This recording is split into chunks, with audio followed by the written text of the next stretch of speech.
Ryan's office revenge. Kevin, this is Scott. I need to inform you of an immediate organizational restructuring that affects your position.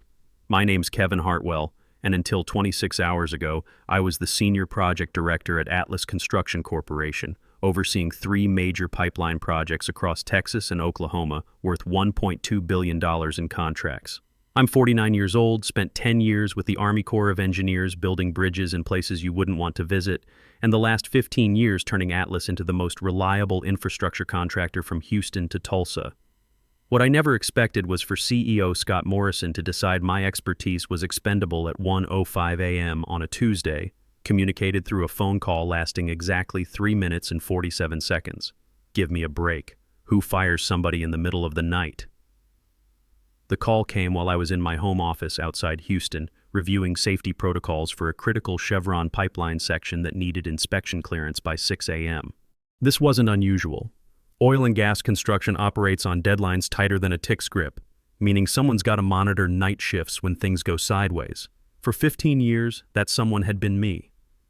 What kind of restructuring? I asked, already running through possibilities while watching real-time status updates from our Odessa, Corpus Christi, and Tulsa project sites. Your position as Senior Project Director is being eliminated effective immediately. We're consolidating project oversight under our new VP of Strategic Development, who brings a more streamlined approach to infrastructure management. Streamlined approach. Corporate BS for we hired someone cheaper who doesn't know a pipeline from a garden hose. Scott, I'm managing 3 active projects with safety inspections scheduled for tomorrow morning. Can't this wait until normal business hours? I'm afraid not. The decision's been finalized and must be implemented immediately for administrative efficiency. Administrative efficiency at 1:05 a.m. while pipeline crews couldn't afford to stop work. That's rich. Hold on a second, I said. You're firing me in the middle of active construction schedules because it's administratively efficient? What kind of sense does that make? Kevin, who's taking over project oversight for current operations? Ryan Phillips, our new VP of Strategic Development, will assume responsibility for all project functions. He's got extensive experience with infrastructure optimization. Ryan Phillips. I'd never heard the name, which meant he'd been hired without input from the guy who actually understood Atlas's operations. Typical corporate move. Has Ryan been briefed on tomorrow's inspection schedules and safety protocols? He'll receive comprehensive transition documentation and will coordinate with site managers as needed. Transition documentation for operations that required split-second decisions based on 15 years of knowing which inspectors were sticklers, which equipment needed babysitting, and which contractors would cut corners if you didn't watch them like a hawk. Scott, Atlas's operations aren't something you hand off with paperwork. There are inspector relationships, environmental compliance issues, weather contingencies that can shut down a project faster than you can say lawsuit. Kevin, we appreciate your dedication, but we have confidence in our transition planning. Ryan brings fresh perspective to operational challenges that may have become overly complex under previous management. Previous management. That'd be me, the guy who'd built Atlas's safety record from 78% to 98% over 15 years. Avoiding the regulatory shutdowns that killed our competitors and kept our insurance premiums from going through the roof. When does this transition take effect? Immediately. We need you to cease all project activities and transfer access credentials to Ryan by 2 a.m. Cease project activities while 3 major pipeline sites were running night shifts with active safety monitoring and environmental compliance that required constant attention. Sure, that makes perfect sense. Ryan's fully prepared to handle any operational challenges. We wouldn't make this change if we weren't confident in the transition. I stared at my monitors showing real-time data from all 3 sites, equipment status, weather alerts, inspection schedules, crew rotations, dozens of decisions needing someone who understood how pipeline construction actually worked in the real world, not some boardroom. I understand, I said finally. You need me to brief Ryan on current project status? That won't be necessary. He prefers to assess situations independently rather than inherit previous management assumptions. Previous management assumptions, like knowing which inspectors required specific documentation, which equipment needed preventive maintenance, and which weather patterns shut down operations for safety reasons. Little details like that. I'll transfer my access credentials within the hour. Excellent. HR will contact you tomorrow about transition documentation and final administrative details. The line went dead at 1:08 a.m. 3 minutes and 47 seconds to erase 15 years of operational expertise in the middle of managing active construction sites worth $1.2 billion. I leaned back in my chair, looking at screens full of data that had soon belonged to someone else. Ryan Phillips, whoever he was about to get one hell of an education about managing pipeline construction. But that was Scott Morrison's call, not mine. You know what really got under my skin? I'd been planning to work maybe 5 more years, build up the retirement fund a bit more, make sure Susan's medical bills from her surgery last year didn't eat into our nest egg too much. Now I'm sitting here at 1 a.m. wondering if I'd have to start over somewhere else at 49. The transition process felt like disconnecting life support from a patient who still needed intensive care. At 1:47 a.m., I began systematically transferring access credentials for systems I'd built, optimized, and monitored for over a decade. Safety dashboards, contractor networks, equipment diagnostic systems, regulatory compliance protocols, layers of infrastructure that had taken years to develop and plenty of 2 a.m. phone calls to maintain. Each system transfer felt like handing over the keys to your truck to someone who'd never driven stick. At 2:23 a.m., my phone rang. Unknown number, but I recognized the Atlas Exchange. Mr. Hartwell, this is Ryan Phillips. I understand you've been managing night operations. I wanted to introduce myself and get a quick overview of current status. Ryan sounded younger than I'd expected, with that confident tone of someone who'd probably managed construction before but had never dealt with the headaches of Texas pipeline work, the inspectors who'd shut you down for a missing signature, the weather that could turn a routine job into a nightmare, the contractors who'd been doing things their way since before Ryan was born. Hello, Ryan. I've transferred all access credentials like they asked. You should have full project oversight now. Great. Can you give me a quick rundown of what's happening tonight? Any immediate concerns? I glanced at monitors I wasn't supposed to be looking at anymore. You'll need to check the project dashboards for current status. I'm not involved in operational decisions anymore. Right, of course.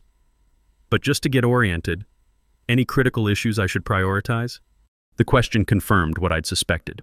Ryan had been handed responsibility for operations with about as much preparation as a fish gets for flying. Ryan, I'd recommend reviewing current inspection schedules, checking contractor status, and monitoring weather alerts. The Odessa site's got EPA compliance verification tomorrow morning. That's a big deal. They'll shut us down if the paperwork isn't perfect. Corpus Christi's dealing with equipment maintenance issues on the main pump station, and Tulsa's got a crew rotation scheduled that affects the weekend timeline. Okay? Odessa, Corpus Christi, Tulsa. EPA, equipment, crew rotation. Got it. Anything else I should watch for?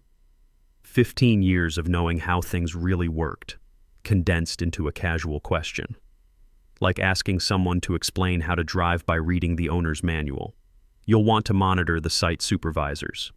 They handle routine stuff, but safety protocols require project oversight for anything out of the ordinary.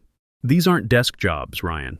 When something goes wrong out there, you've got about 10 minutes to make the right call before it costs serious money or gets someone hurt. Perfect. And if I have questions, can I reach you tonight? I paused, remembering Scott Morrison's 1:05 a.m. call and his confidence that Ryan could handle everything independently. Ryan, I'm not employed by Atlas anymore as of 2 hours ago. You'll need to coordinate with site managers and shift supervisors for operational support. The silence lasted long enough for me to wonder if he'd hung up.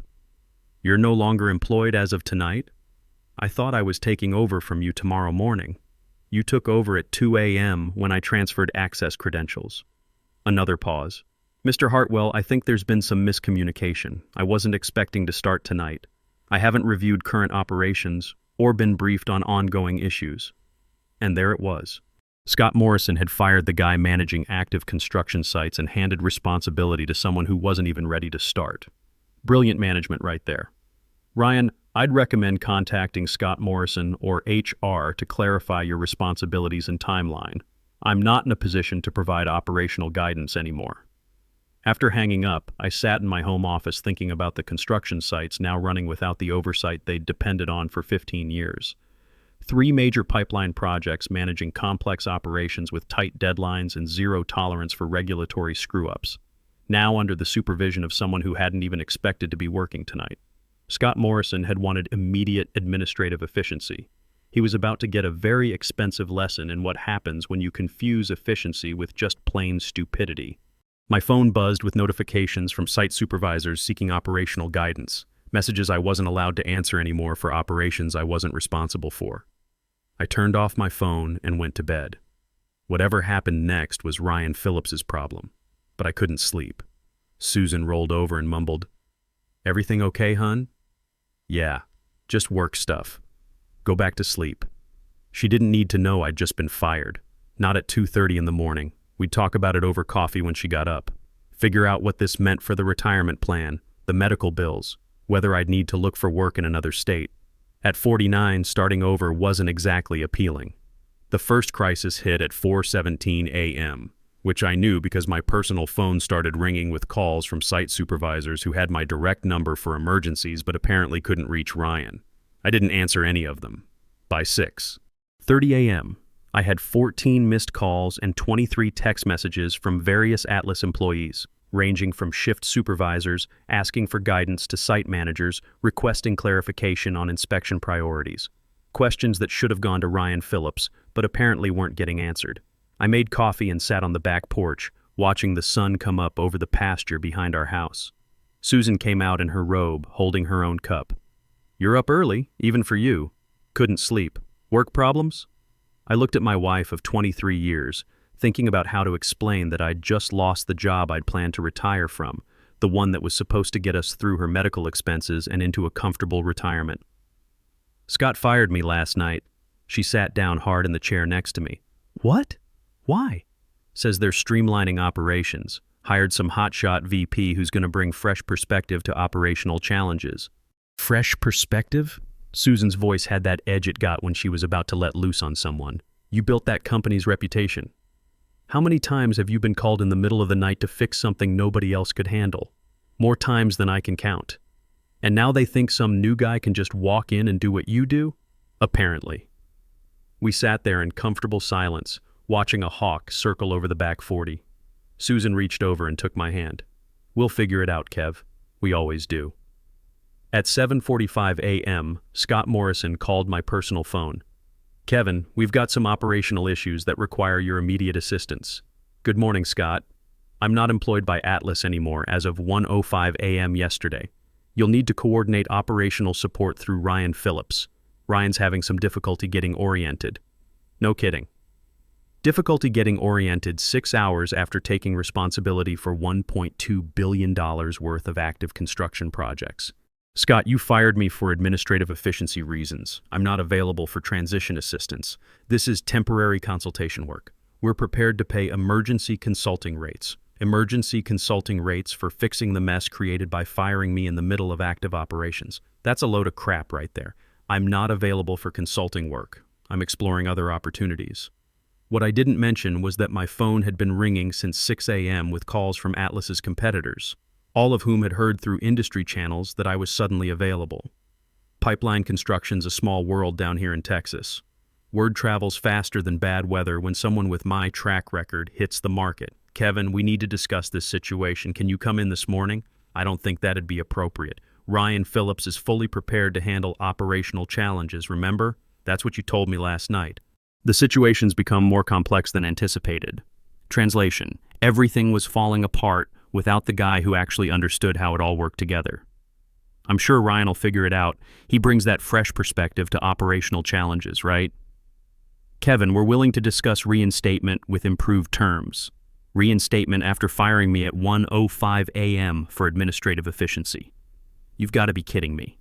"Scott, I appreciate the offer, but I'm not interested in returning to a position that can be eliminated on 3 minutes' notice for administrative convenience." When I hung up, I felt something I hadn't experienced in years: complete control over my professional future. They'd fired me to streamline operations, and now we're learning that some operations can't be streamlined without the guy who knows how to make them work. The complete collapse took exactly 18 hours and 43 minutes. I watched it unfold, not from panicked phone calls, but from LinkedIn messages and texts from old buddies still working in the field. The first domino fell at 9:47 a.m. when the Odessa site failed EPA inspection. My old friend Carlos Mendez, who'd been a site supervisor there for 8 years, texted me, "Kevin, what the hell happened? New guy Ryan didn't have the right environmental permits ready. Inspector shut us down hard." Says we can't restart until we refile everything. That's gonna take weeks, man. In operational terms, this meant Ryan hadn't understood the specific documentation sequence I'd developed over years of dealing with EPA inspectors who'd shut you down for a missing signature or a date that didn't match their computer system. When you're dealing with federal environmental compliance, there's no room for learning on the job. The second crisis hit at 2:15 p.m. when equipment breakdown at Corpus Christi triggered safety shutdowns Ryan didn't know how to override. Bobby Tucker, one of my equipment specialists, called me directly. "Kevin, I probably shouldn't be calling you, but we got a situation here. Main pump station's throwing error codes and Ryan's telling us to just restart it. But you know that Model 47 pump, if those error codes are what I think they are, restarting without the bypass procedure could blow the whole system." I'd dealt with that exact pump issue 3 times over the years. It required a specific shutdown sequence and manual bypass that wasn't in any manual, just something you learned from experience and nearly getting your head blown off the first time you got it wrong. "Bobby, I can't provide operational guidance anymore. You'll need to coordinate through Ryan. But Kevin, this could cost us the whole pump station. That's $250,000 in equipment and 2 weeks of downtime." "I understand, Bobby, but I'm not employed there anymore." The third disaster came at 4:30 p.m. when weather delays at Tulsa cascaded into contractor scheduling conflicts that backed up the entire project timeline. Mike Williamson, our logistics coordinator up there, sent me a text that said it all. Ryan tried to reschedule the Crawford crew without checking with the other contractors. Now we got 3 crews showing up tomorrow for the same job site, and Crawford's threatening to walk off the job. This is a clusterfuck of epic proportions. I'd worked with Crawford Construction for 12 years. Old school outfit run by Jim Crawford, a Vietnam vet who didn't tolerate corporate BS but would work through hell and high water if you treated him with respect.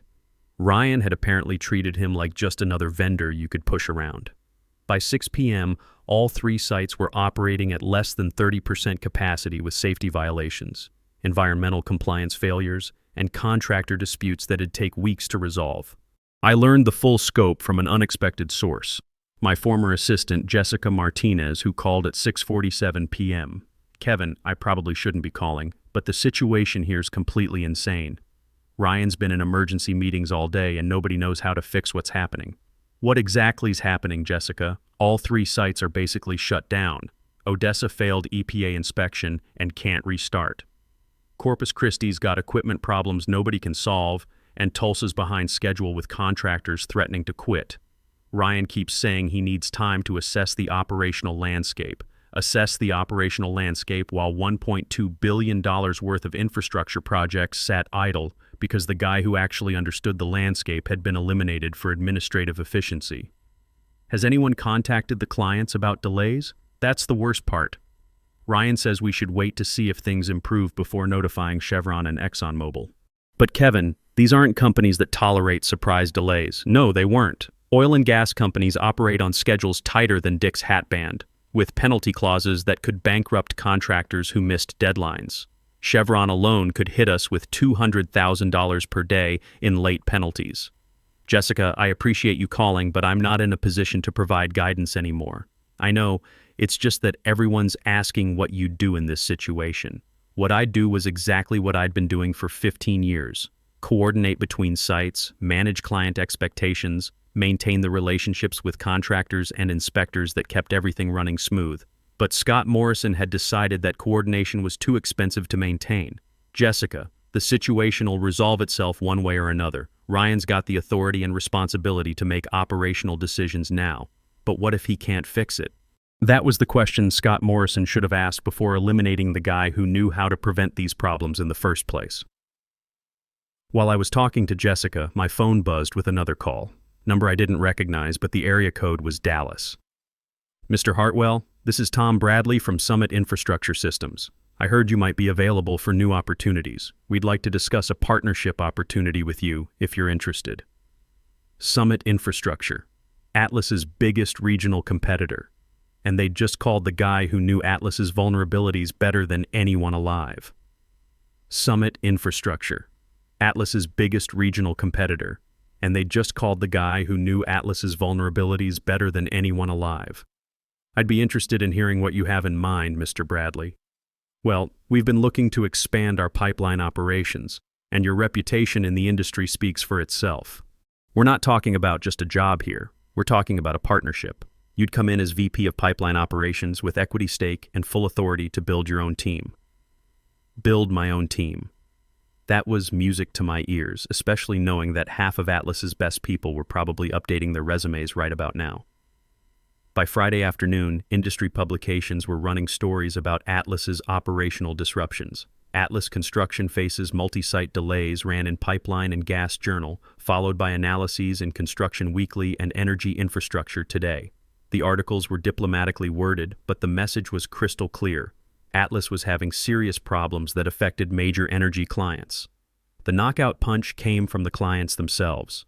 Chevron issued a formal notice of contract review, citing reliability concerns in contractor performance.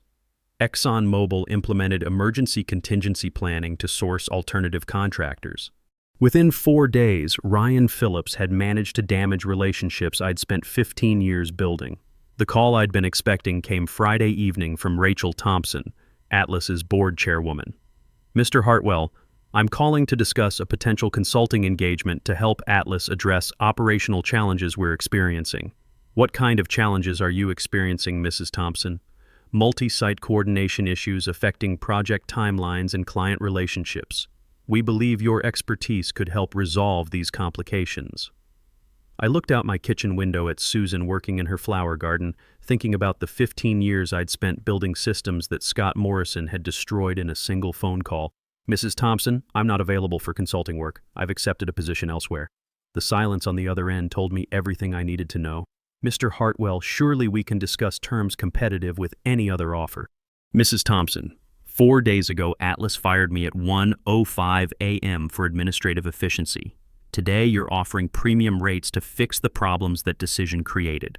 What's changed isn't my availability. It's your understanding of what operational expertise is actually worth. What would it take to bring you back?" I thought about all those 2 a.m. phone calls over the years, all the emergencies I'd handled, all the relationships I'd built with contractors and inspectors and crew chiefs who trusted me to do right by them. It'd take competent leadership that understands the difference between cutting costs and cutting capabilities, Mrs. Thompson. Summit Infrastructure offered that. Atlas apparently didn't.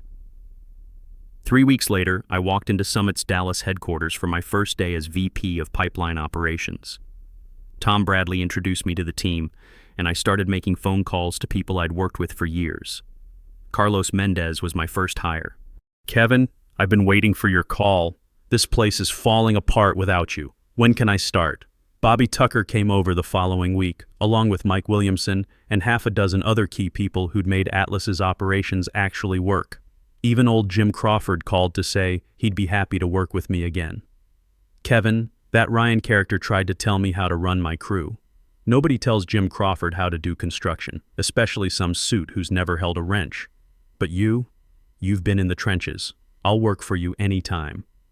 Within 6 months, Summit won the contract for the $400 million Trans-Texas Pipeline project, a deal I'd been developing for Atlas for 3 years before they fired me. The irony wasn't lost on anyone in the industry. I received one final contact from Atlas 9 months after my termination, Scott Morrison calling from what sounded like a much smaller office. "Kevin, I was hoping we could meet to discuss lessons learned and potential future collaboration." "I don't think that'd be productive, Scott." "Kevin, I made some mistakes in how we handled the transition. I'd like to make things right." "You made one mistake, Scott. You confused having operations with understanding them. Some lessons are too expensive to teach twice." 2 years later, Atlas was sold to a larger firm for 60% below peak valuation. Industry analysts specifically cited operational instability and loss of institutional knowledge as key factors that had weakened the company's market position. Meanwhile, Summit Infrastructure had become the dominant pipeline contractor from Houston to Denver. Our operations were generating $800 million in annual revenue, and we'd won contracts from every major energy company Atlas had lost. Susan and I were sitting on the back porch one evening watching that same hawk circle over the pasture. She'd made a full recovery from her surgery. Our retirement fund was looking healthier than it had in years. And I'd just gotten off the phone with Tom Bradley about expanding into Oklahoma. "You know what's funny?" she said. "What's that?" They fired you to save money, and you ended up making more money for their competition than you ever would have made for them. That's about the size of it. And you did it without screwing anybody over, just by being good at your job. She was right. I hadn't sabotaged Atlas or tried to hurt anybody. I'd just taken my expertise somewhere it was appreciated and let natural consequences take their course.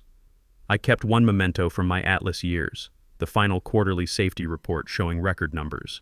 Not as a trophy, but as a reminder that expertise isn't overhead you can eliminate when times get tough. It's the foundation everything else depends on. Scott Morrison learned that the hard way. Turns out you can't fire institutional knowledge and then rent it back when you realize you need it. Some things can't be streamlined, optimized, or made more efficient. They just need someone who knows how to make them work. And if you don't value that expertise, somebody else will. That's not revenge, that's just business. I raised my coffee cup toward the setting sun. Here's to fresh perspectives, I said to nobody in particular. Susan laughed. You're terrible. Maybe so. But I'm terrible with a secure retirement and a company that actually appreciates what I bring to the table. Sometimes the best revenge is just being really good at what you do. Somewhere that understands what that's worth. You can fire a man, but you can't fire what he knows. And you sure as hell can't fire the relationships he's built over 15 years of doing the job right.